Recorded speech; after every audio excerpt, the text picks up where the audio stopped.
Okay, so everybody settled. Pwede po nating ituloy na po ang ating pong Sunday School and let's all pray. Tayo po'y manalangin. Dakilang Diyos, mahal naming Ama, Panginoon, salamat po. Yan Lord, truly Lord, we have heard your word, Panginoon.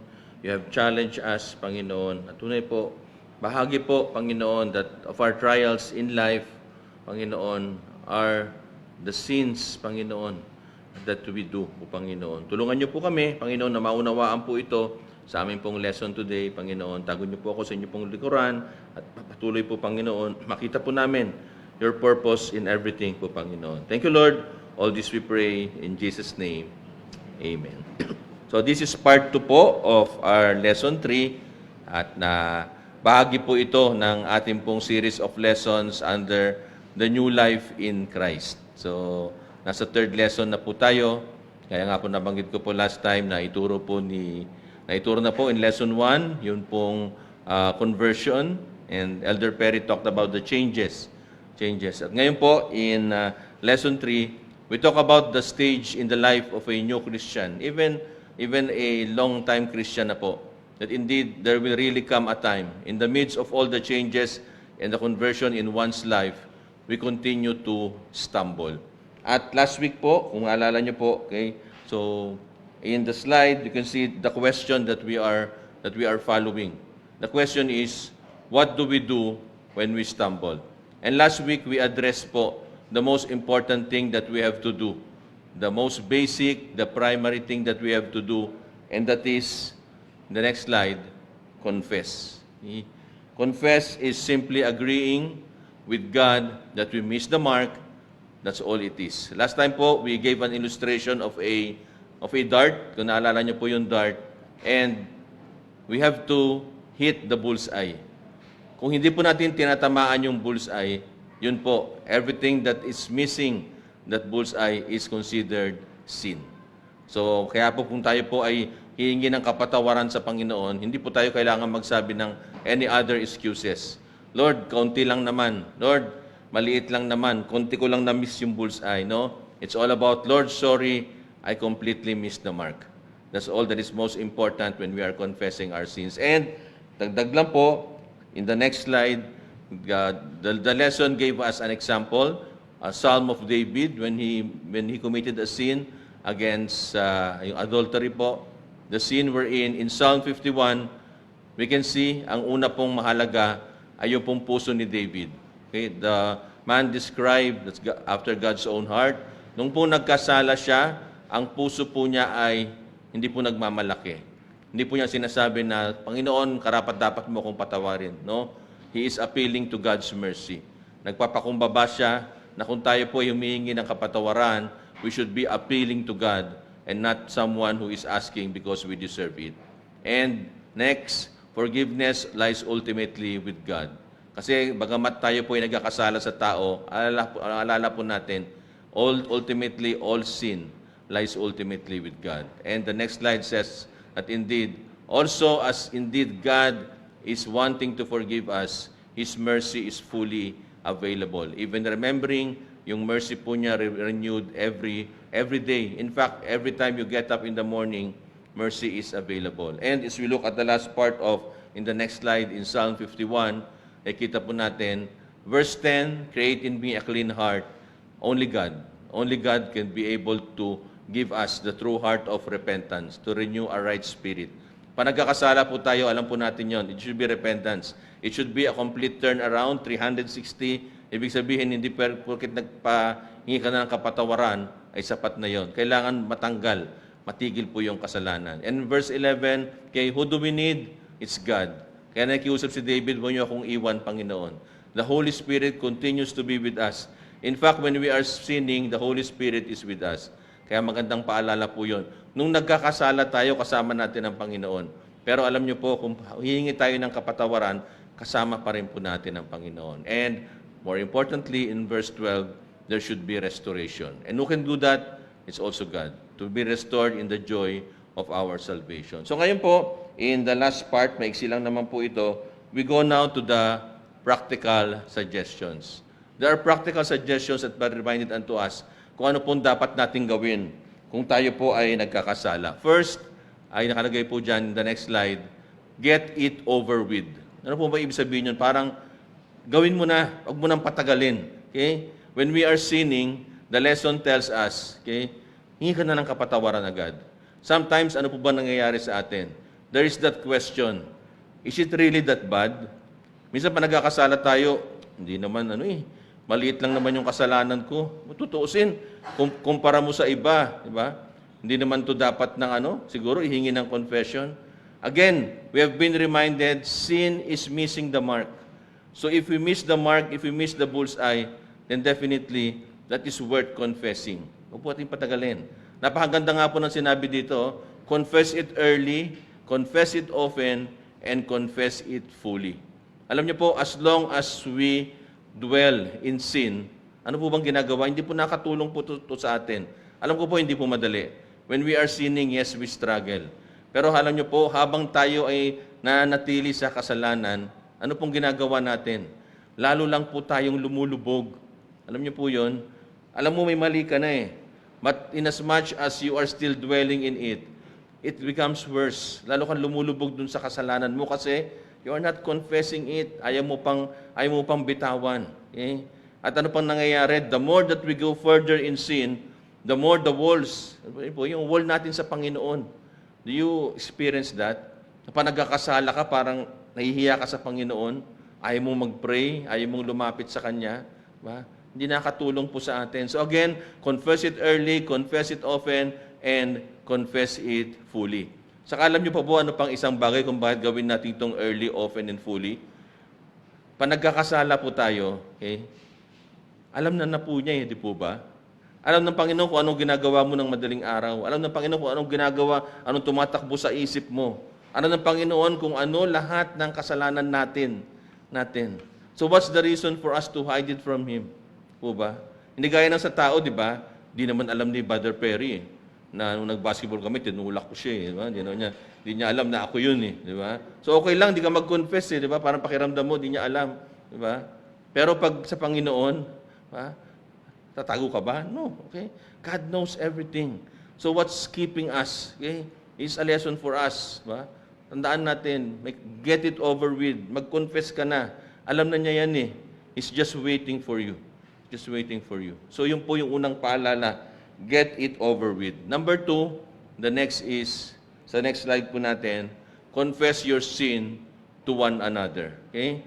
This is also one thing that maybe we are struggling. Tama ba to? Sabihin ko sa iba. Pero again, what's our basis? It's biblical. James 5:16, confess your faults one to another and pray for one another. Okay? For us to be having a healthy church. Alam niyo po yun, di po ba?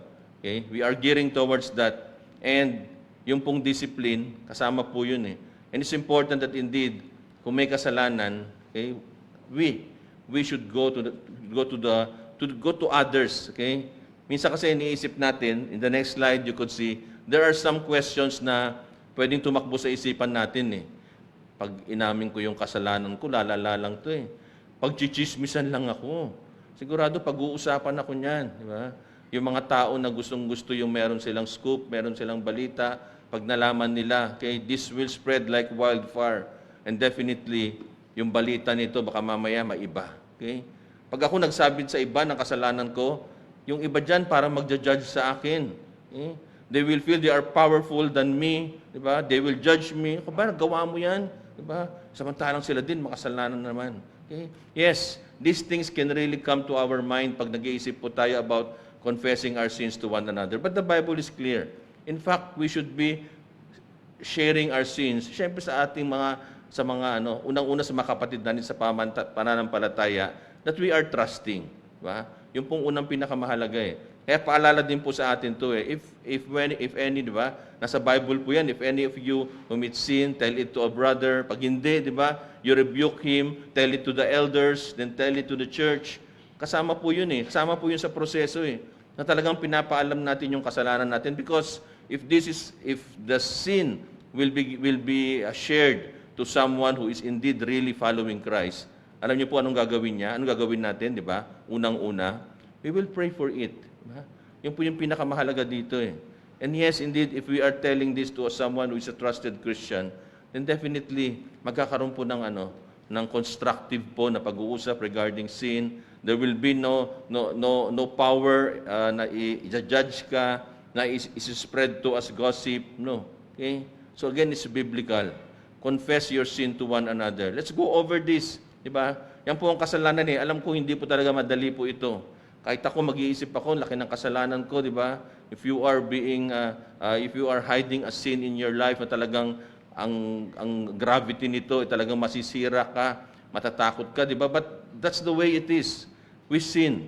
And God wants us to deal with every sin. Di ba? Wag mo nang yan, patagalin, wag mo nang baguhin. Kailangan mong harapin yan. And these things that are mentioned in the lesson, these are things that we have to do. We have to confess it and get over it. Confess it early, confess it fully. Yun po. Hindi po madali, muli po, pero again, if we fall to sin, we have to do these practical suggestions because they are not only practical, they are biblical.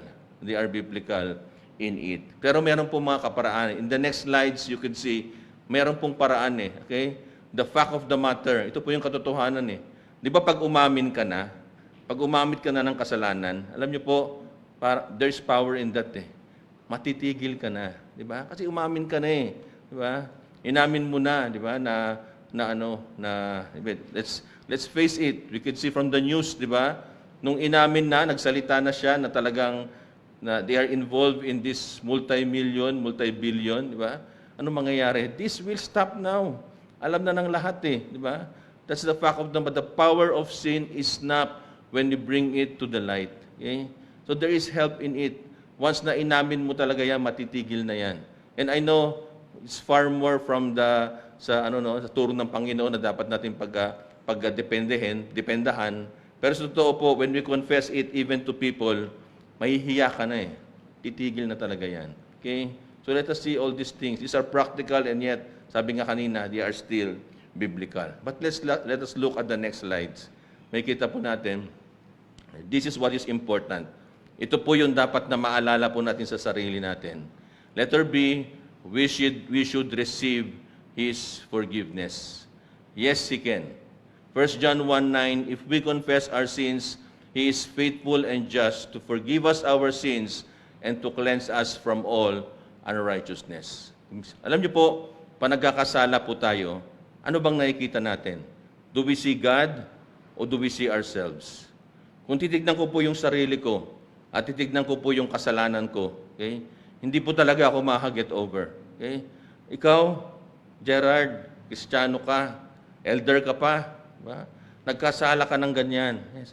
That can happen. That is happening. Ba? We are sinning. Ba? Pero kung magdidwell po ako doon sa sarili ko bilang makasalanan, may hirapan po talaga ako. But if you look at that verse, what the verse says? He is faithful and just. We have to look to God.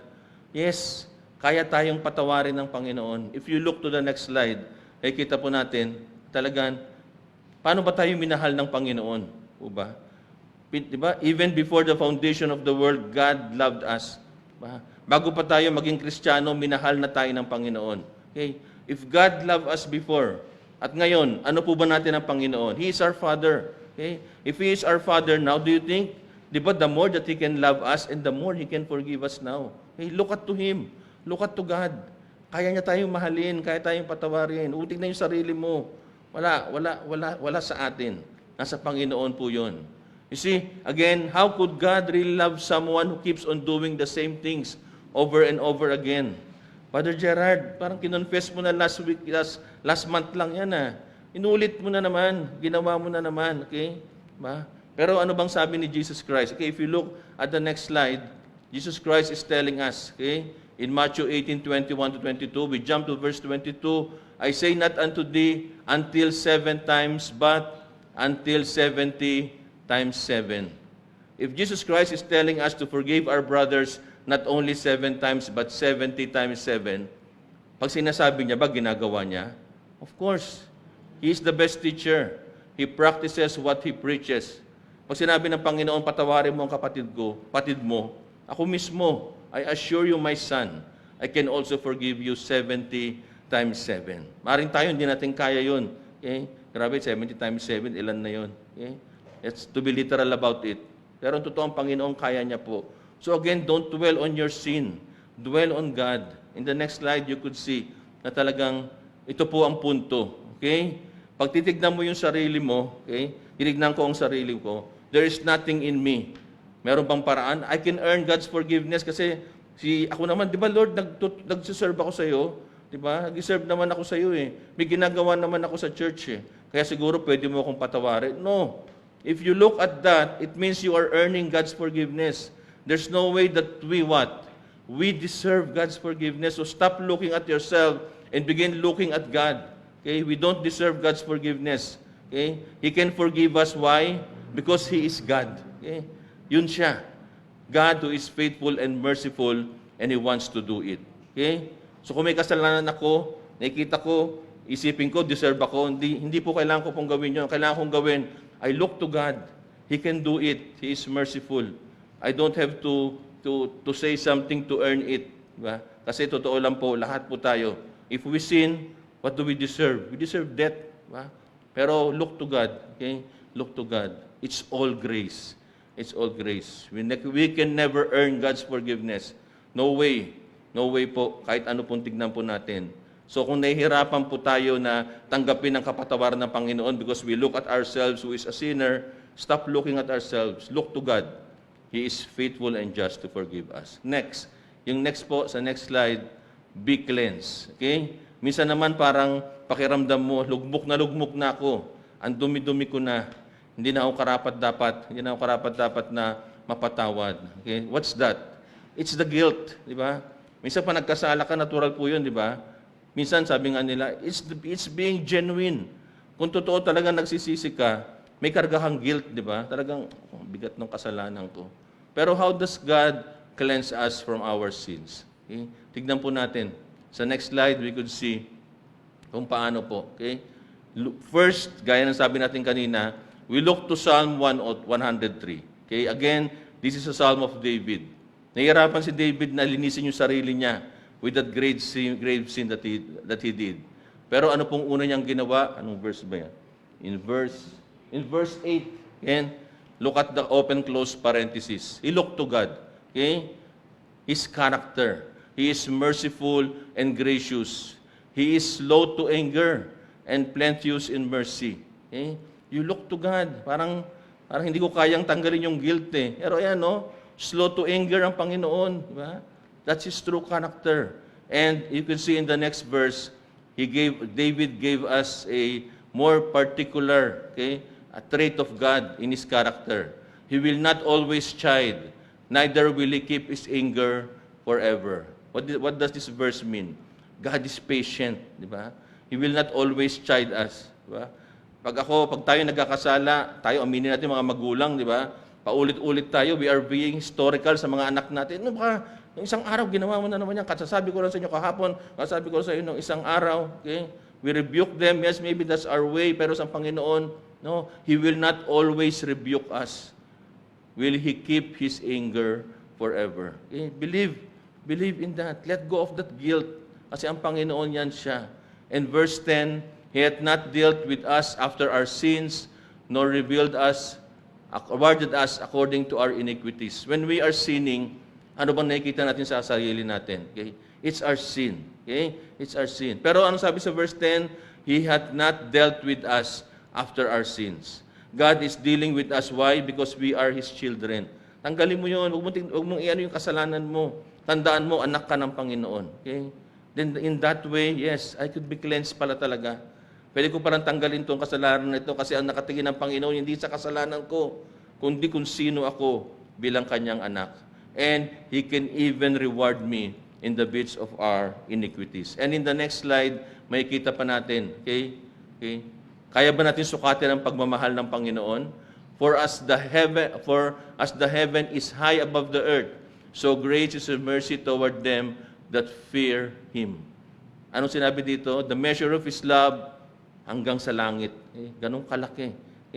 Minsan minimize natin. Minsan siguro, ganun na lang ang love sa akin ng Panginoon kasi makasalanan ako. No, it will not change. The measure of His love is what? High above the hurt. And about His forgiveness, in verse 12, as far as the east is from the west, so far He hath removed our transgressions from us. How can He forgive us? Nagmi-meet ba yung east sa west? It can never meet. They are of different direction. So what's the extent of God's forgiveness? It's that wide. Okay? Yun. Ganun magpatawad ng Panginoon. Okay? So never ever minimize God. Yes, yung guilt, ang sakit eh. Guilty talaga ako sa kasalanan ko eh. Pero wag po natin baguhin yun. Yung kasalanan natin, nandyan talaga yan. Pero yung love and mercy ng Panginoon, as high as heaven and as far as the east and west, it will never change. Okay? So, hindi po ito source of complacency. Sa totoong Kristiyano, broken tayo sa kasalanan natin eh. Pero ang pinapaalala sa atin, para mawala yung guilt, again, don't look at yourself, but look to God. Okay? Siya. Meron siyang kapatawaran sa atin na talagang tunay. Okay? He is giving us His mercy because He is God. Kaya nga po talaga, pag gusto mo mag-confess, you go straight to God. Okay? And there's no way that we can really help ourselves. If we are sinning, okay, hindi natin kayang tulungan ng sarili po natin.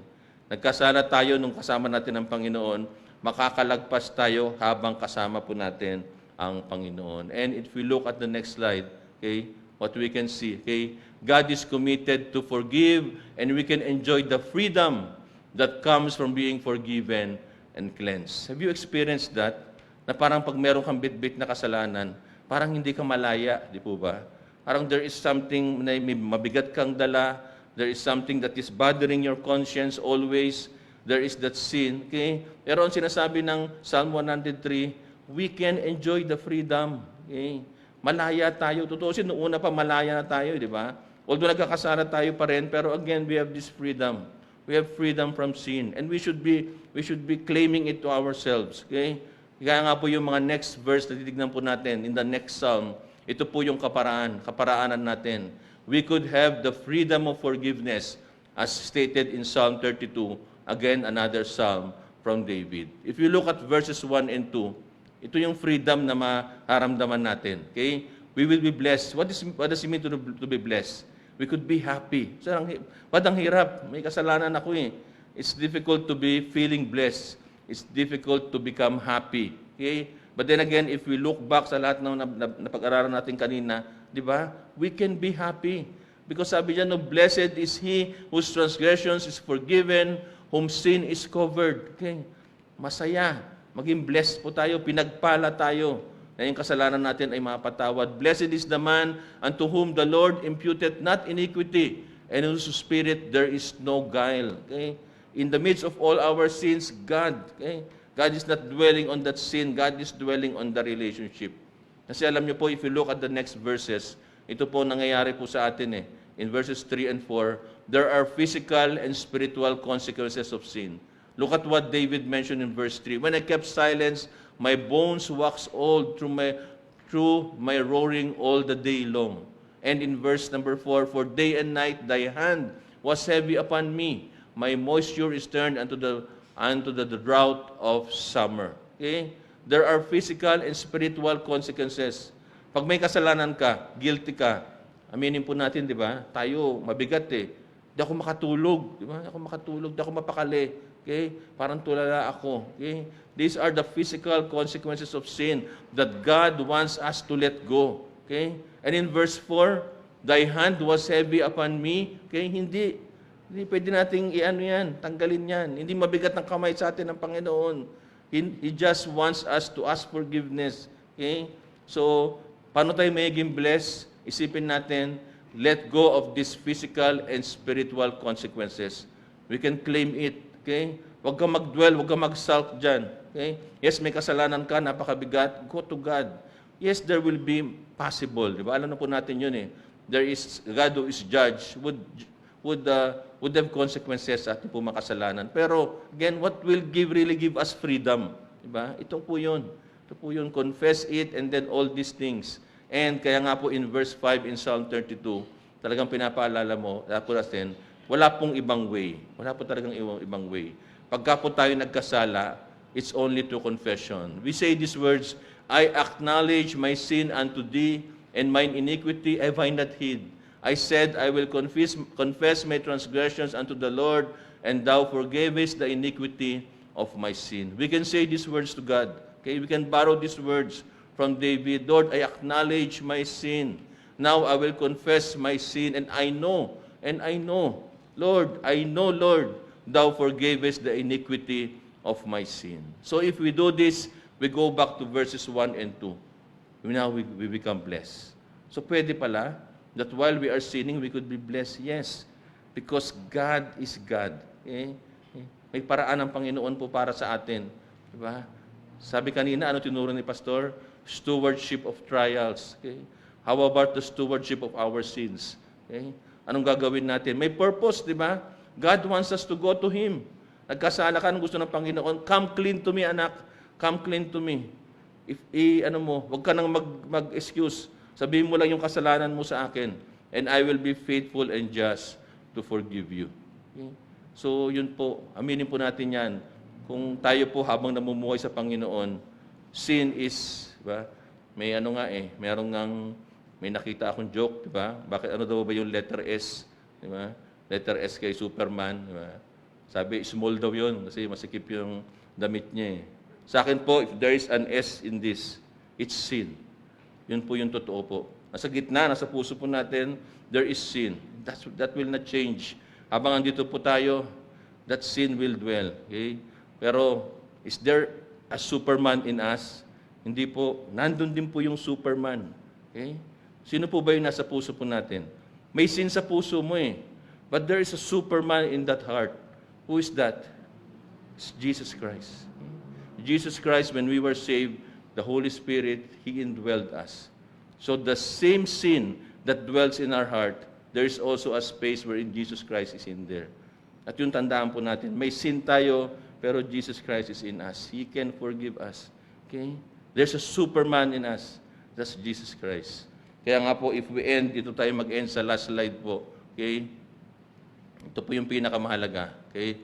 Look to this verse. If we sin, if we confess our sins, He is faithful and just to forgive us our sins and to cleanse us from all unrighteousness. That is the only thing that we should do. Ako po, mamaya, sigurado, mamaya lang magkakasala ako. Pero again, I will hold on to this verse. He is faithful and just to forgive us of our sins. So in the last slide, ito po yung palagi po natin tandaan. Okay? Confession is not about earning forgiveness. Okay? Pag nag-confess po tayo sa Panginoon, hindi po yung, kasi nakita na ng Panginoon, nagpakumbaba na ako eh. Deserve ko na ngayon yung forgiveness. No. When you confess to God, it's not about us. It's about receiving what God is already ready to give. If we confess to God, look to Him, not on ourselves. Ayan na ang Panginoon. Tinatawag na ako. His mercy. He's now embracing me. Okay lang anak, patawarin ka na. Okay? So again, it's really this. If we sin with a humble and repentant heart, we go to God. And we are assured that He can forgive, cleanse us, and more importantly, restore us through Christ. Kaya nga po, tayo po, magpakumbaba po tayo, hindi po natin alam. Okay? Huwag tayong magsasalita na, hindi, ako okay eh. Hindi ako, no. Never ever have that heart wherein we feel that we are strong in sin. Okay? We are still a sinner. Letter S sa puso po natin. Pero, tandaan po natin, andyan po ang Panginoon. Okay? He is just and faithful. Pag nagkasala tayo, just waiting po. Let's stick to that. We have a God. Okay? Deserve ba natin? Hindi. Kakahiya sa Panginoon? Hindi. But that's the truth. We have a God who is merciful, who is ready to forgive, who is ready to cleanse us, tanggalin yung guilt, and more importantly, ibalik po tayo to the point wherein we will be repentant and really turn around from that sin. So, manalangin po tayo. Dakilang Diyos, mahal naming Ama, Lord, thank you, Panginoon. Lord, if we really see yung salita niyo po ng Panginoon, nakakahiya po, Panginoon. We don't deserve, Panginoon, everything that you have promised and you have assured us, Panginoon. Kami po ay patuloy na nagkakasala. Kami po, Panginoon, ay siguradong magkakasala pa. But Lord, thank you, Panginoon, because Lord, you are merciful and just, ready always to forgive us. Kaya nga po, Panginoon, tulungan niyo po kami, magpakumbaba po, Panginoon. Huwag po kami lumayo sa inyo. Patuloy po kaming manalangin po sa inyo. Patuloy po namin ramdamin ang presensya ng banal na Spiritu. At indeed, Lord, we can have victory over sin. Not with us, but because, Panginoon, you are with us. Thank you, Lord, for your promises. Thank you, Lord, for your assurance in this life of sin that we continually dwell in. In Jesus' name, amen. So, tapos po yung ating pong lesson 3. Lesson 4 po will be si Deacon Alster. So, patuloy lang po ito. Ito po yung new life in Christ. Maraming salamat po.